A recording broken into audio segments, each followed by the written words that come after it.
Pengusaha kaya ini ingin menguji kewibawaan teman kencannya. Jadi dia sengaja berpura-pura menjadi petugas kebersihan. Begitu dia duduk, dia langsung berkata dia tidak punya mobil, tidak punya rumah, dan tidak punya uang. Siapa sangka bukan saja dia tidak mengkritiknya, malah sebaliknya, dia juga mulai memperkenalkan dirinya. Dia berkata bahwa dia adalah presiden sebuah perusahaan, dan juga putri emas keluarga Doan. Dengan statusnya, dia seharusnya diperlakukan dengan hormat. Setelah itu, Lian ingin mendaftarkan pernikahannya padanya. Setelah mendengarkan, dia tidak percaya apa yang dikatakannya. Dengan tergesa-gesa mengatakan bahwa dia hanya seorang staf kebersihan, dan tidak memiliki cukup rasa hormat untuk diberikan padanya.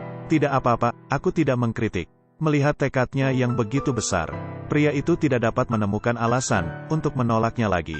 Maka pada akhirnya, keduanya pun berangkat untuk mendaftarkan pernikahannya.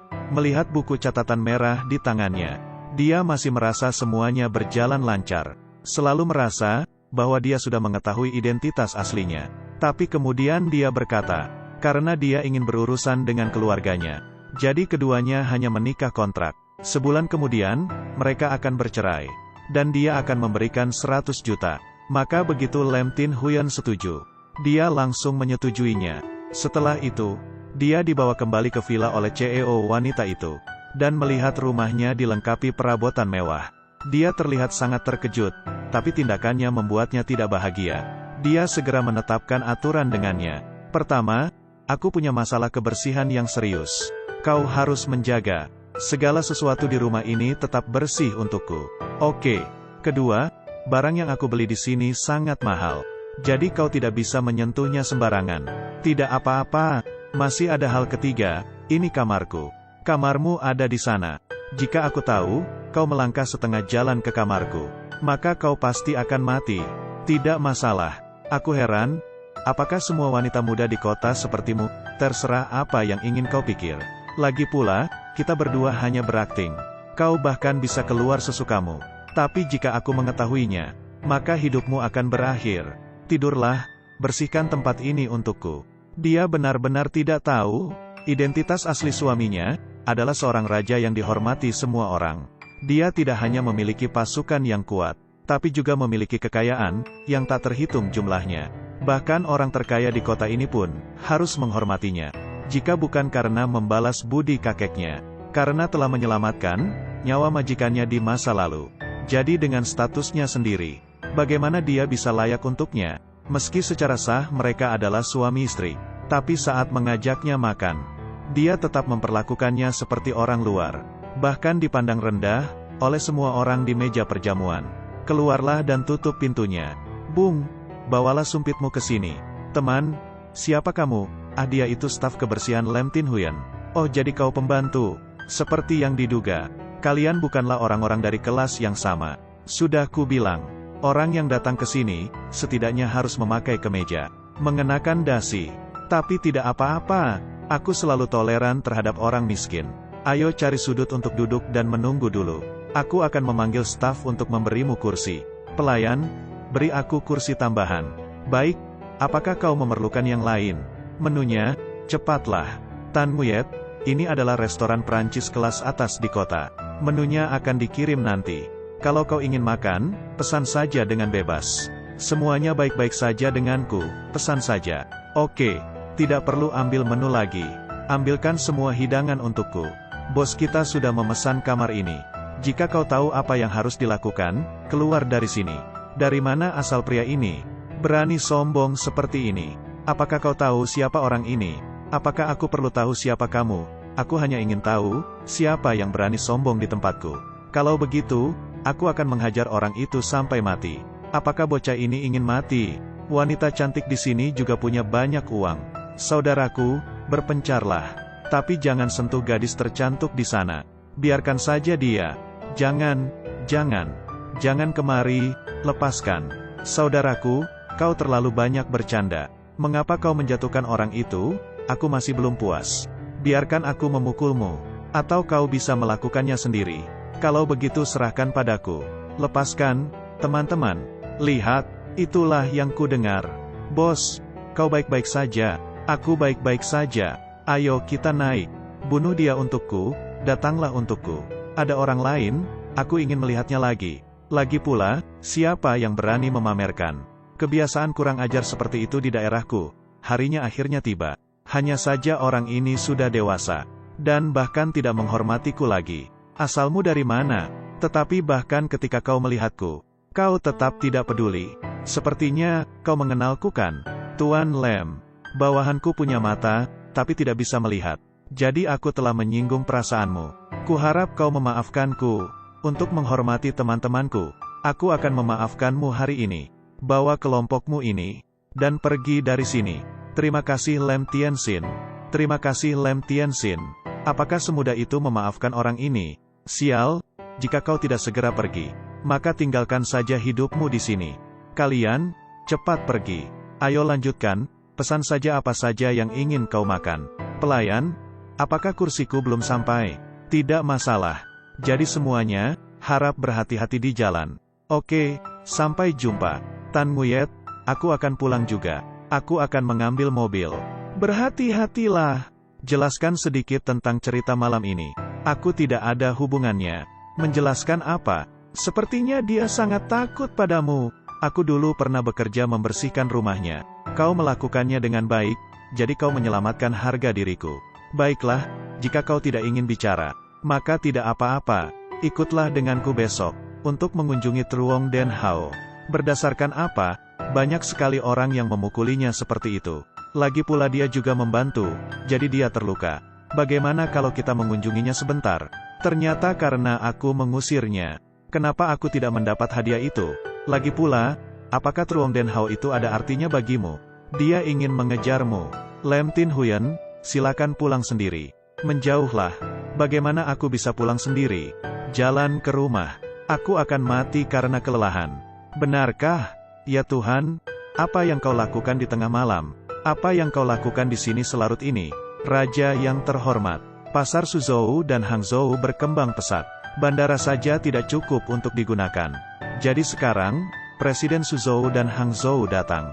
Mandatnya adalah membangun bandara baru. Untuk digunakan lebih lanjut. Aku menemukan bandara baru untuk digunakan.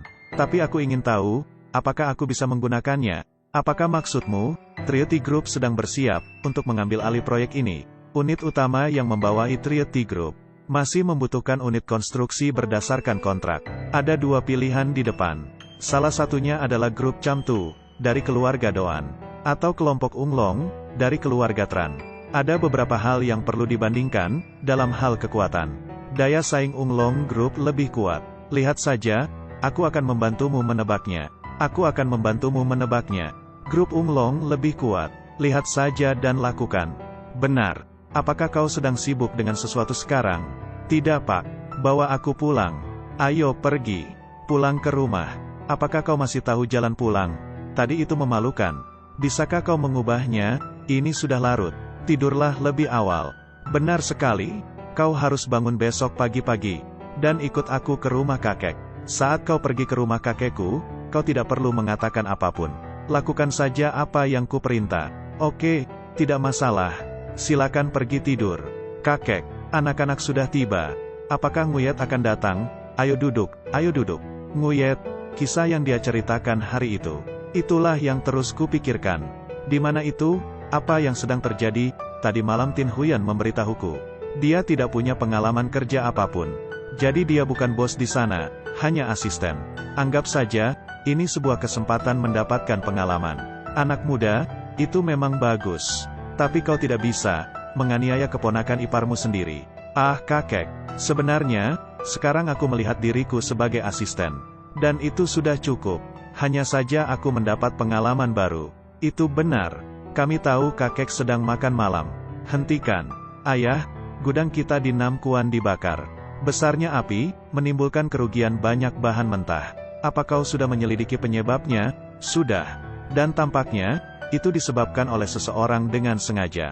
Siapa yang berani melakukannya? Ini bukan kasusnya. Bukankah itu sudah sangat jelas?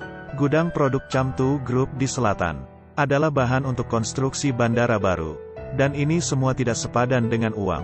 Tapi jika kau kalah, peluangmu akan berkurang. Setiap orang mendapat kategori, membangun bandara baru. Coba pikirkan, jika ada kebakaran dalam kasus ini, masyarakatlah yang dirugikan. Siapa khususnya? Tentu saja Ung Long Group. Keluarga Tran telah berhasil. Kau harus membunuhnya. Tran Gia sudah lama ada di Tuhang. Kekuatan ini sudah mendarah daging. Kita tidak bisa berhadapan secara langsung dengan mereka. Aku sudah bilang, aku bahkan tidak di sana. Lihat dengan jelas situasinya. Jadi serahkan padaku. Ayah, kita juga tidak memiliki sedikit pun bukti. Apakah menurutmu, kita mudah ditindas?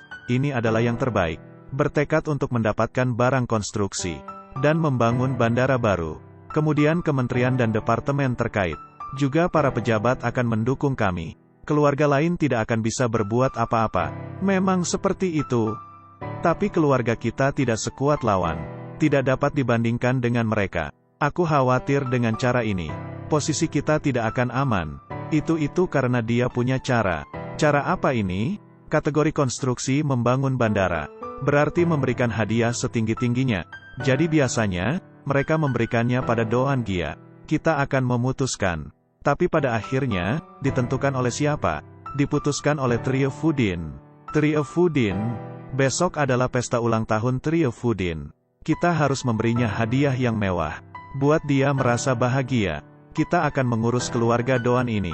Aku yakin, aku memiliki 9 bagian di tanganku. Tapi kakek, pesta ulang tahun Trio Fudin adalah pesta swasta. Jika tanpa undangan, kita tidak bisa masuk. Kita terpaksa mencoba yang terbaik untuk itu. Dan dapatkan barang itu. Semuanya. Cobalah hubungi teman dan kenalan kalian. Ini menyangkut nama perusahaan besar kita. Jadi kita harus mendapatkannya. Cepat pikirkan cara. Pergilah dengan hati-hati. Bukankah itu hanya undangan? Aku punya satu. Di mana kau bisa mendapatkan kartu itu? Bisakah kau mengundangku? Jangan banyak bicara. Taruh saja sekam padi di wajahmu. Memang benar. Mereka hanya bisa menjadi badut untuk orang lain. Sekarang ayah akan menghubungi beberapa teman ayah. Halo Tuan Tran. Kau mempunyai beberapa pekerjaan yang harus dilakukan. Halo Fuong Tong. Halo Trio Fudin. Ini tentang proyek pembangunan bandara. Biarkan orang lain mengurus itu. Aku masih ragu-ragu. Doan Laugia baru saja memberitahuku. Ini hari ulang tahun seseorang. Aku ingin memberimu hadiah. Bosku akan mengajarimu perihal pembangunan bandara.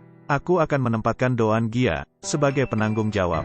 Dan aku mendengar tentangmu malam ini. Kau berencana mengadakan pesta ulang tahun. Aku ingin dia pergi. Tidak masalah untuk menyimpannya sedikit. Aku akan mengajarimu. Di bawah orang-orang Doan Gia, kau tidak perlu menghadiri pesta dengan surat undangan. Tapi aku masih perlu meminta pendapatmu. Apa masalahmu? Aku tahu waktumu sangat berharga. Tapi aku tetap dengan berani mengundangmu. Datanglah ke pesta ulang tahunku. Pada saat yang sama, naik ke panggung dan ucapkan halo. Kau terlihat sangat cantik hari ini. Truong dari Hao. Apakah kau yakin dapat menggunakan undangan untuk mengundang kami masuk? Tentu saja itu mungkin. Sementara dia tidak bisa. Di manakah itu? Di sanalah diadakan pesta ulang tahun orang terkaya di dunia. Apa yang harus aku lakukan? Jika staf kebersihan seperti dia masuk dan mengotori acara ini, aku berkata padamu, Lem Tin Huyen, hanya keturunan keluarga kaya sepertiku yang layak mendapatkan segalanya. Aku menyarankanmu bahwa yang terbaik adalah mengenal dirimu sendiri. Cepat tinggalkan Tan Nguyet. Jika tidak, aku akan membuatmu mati sia-sia. Saat itu keadaannya sangat tidak enak dilihat. Tin Huyen, jika tidak, jangan pergi ke sana lagi. Ayo, kita jemput ayah mertuaku. Ya Tuhan, aku datang menjemputmu. Aku bertanya padanya, apakah undangan pesta ulang tahunmu ditujukan kepada Truong Den Hao? Truong dari Hao? Sepertinya ada orang ini. Jangan biarkan dia masuk dengan mudah. Aku mendapatkannya. Halo, segera kirim seseorang untuk memperingatkannya. Jika seseorang bernama Truong Den Hao datang untuk hadir, dia ingin memasuki aula. Aku mengerti. Halo. Kemudian dia langsung memintanya untuk membayar biaya masuk sebesar 1 juta yuan. Episode hari ini selesai.